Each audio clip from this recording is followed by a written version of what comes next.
There is likely a world where I make this podcast a whole lot more popular if I say some of the things that actually come across my mind. And for the moment, I think I will avoid saying those things. I've already had one family member say they're disappointed in me. Why have another? Hi, I'm Nick. This is 10 Minutes with Nick. And today I'm going to talk about the he does it so it must work / be the key to success. Don't blame me. Blame my producer. He put it up on the note on the board. That's the topic for today. Not an exciting first topic back. That's okay. I make it exciting. I'm the host, the talent, the star. It's my job to make it exciting. First things first, Buffalo Bills won the first playoff game, wild card weekend, going to the divisional. How you like that?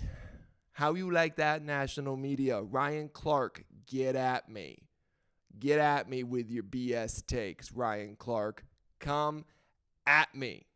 But the Buffalo Bills actually do segue nicely into this topic because they have a perfect example of the he does it so it must work / be the key to success. I'm going to call it I forget the word. Wow, I'm forgetting the word.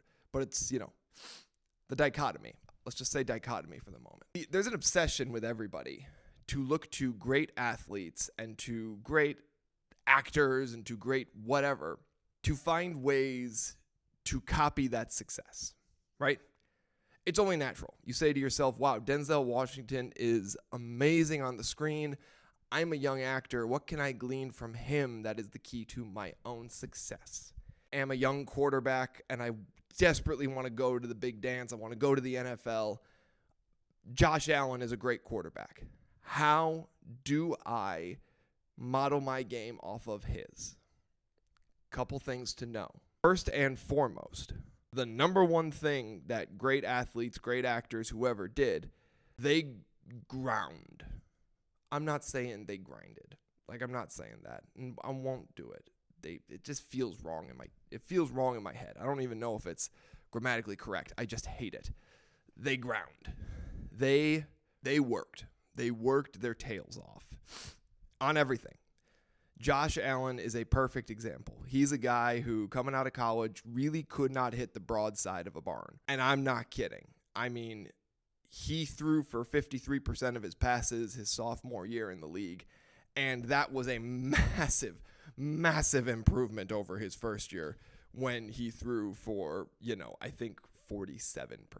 Like a ridiculous jump, to be fair, from 47% to 53%, but still well below league average for even a decent quarterback. But if you watch Josh Allen play football and you're a young quarterback, you're going to pick up a lot of bad habits. Not because they're bad habits for Josh, but because you're not Josh Allen. If you watch Denzel Washington on screen or follow his life story, you may pick up some bad habits. Not because they're bad habits for Denzel Washington, but because they're bad habits for you. Now, for the actors, it's a little more nebulous because acting is it's an art. It's a creative art. So there's different ways to go about that. I'll get into the different types of acting in a second.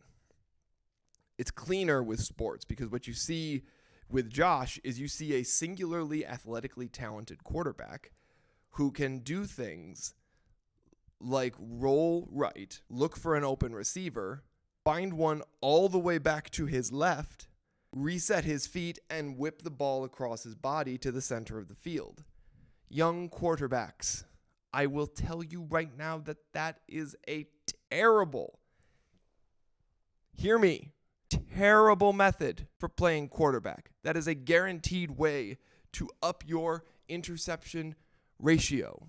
Do you know why? Because you cannot throw across your body like that. You do not have the arm strength to do that. Your shoulder does not have the ability to rocket the ball in that manner.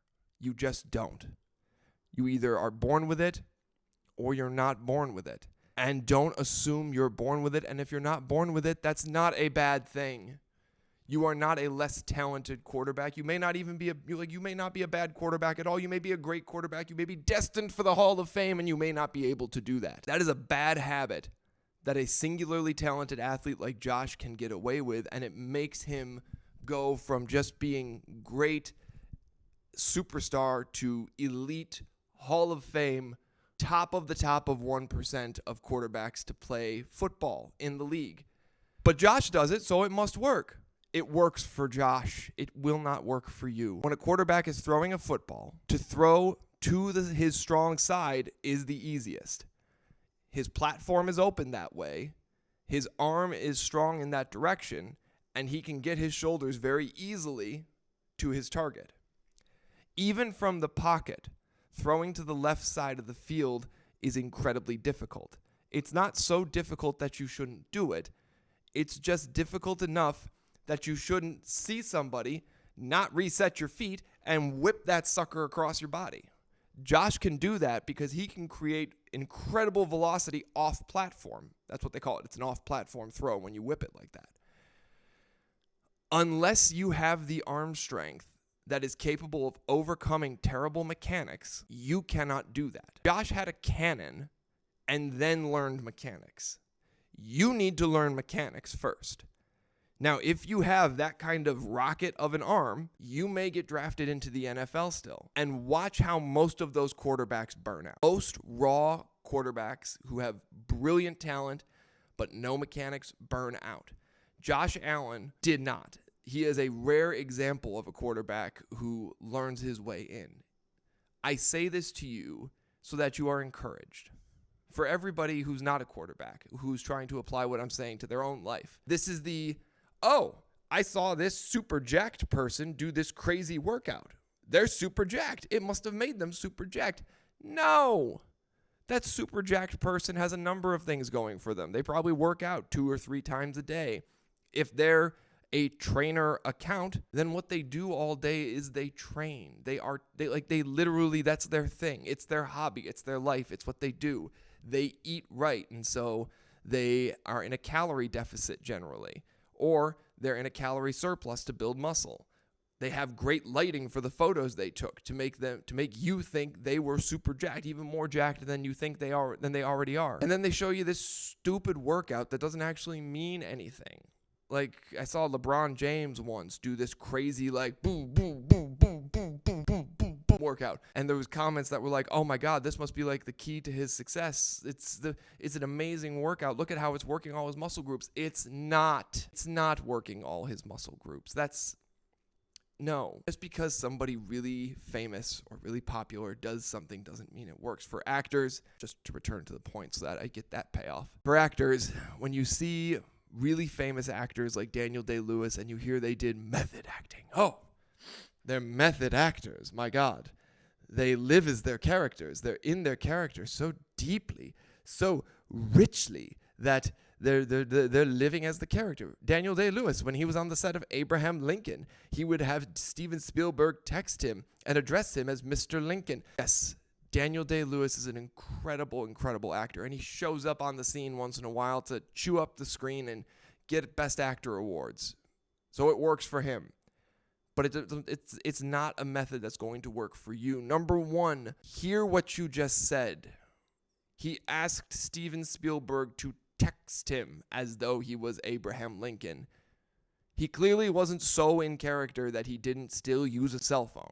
Right? He asked Steven Spielberg to text him as though he was Abraham. He didn't ask Steven Spielberg to send him letters by courier, such that he could receive the letter while in his deep country cabin on the hillside. No. He was an actor studying the role, and he, for whatever reason, that helped him study the role. Great. It worked for him. If it works for you and it really helps you get there, I guess go for it. But method has so many problems for actors, particularly young actors. You can overdo it so easily and get lost in the character. Daniel Day-Lewis has made an art out of his particular variety of method acting.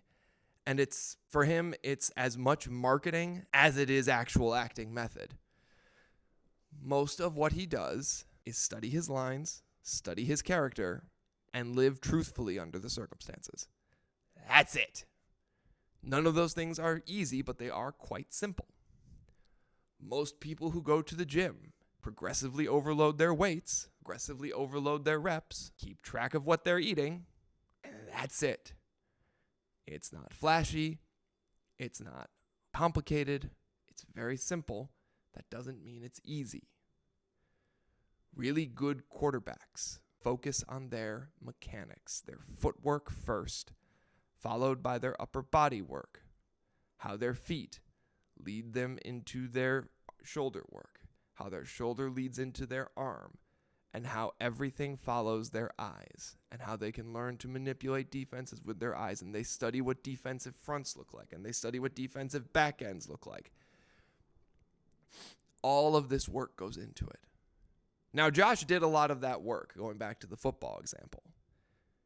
But he didn't have a lot of the mechanics of being a quarterback. He had a lot of the brain. He had all of the arm, but he didn't have a lot of the rest of the body working with it.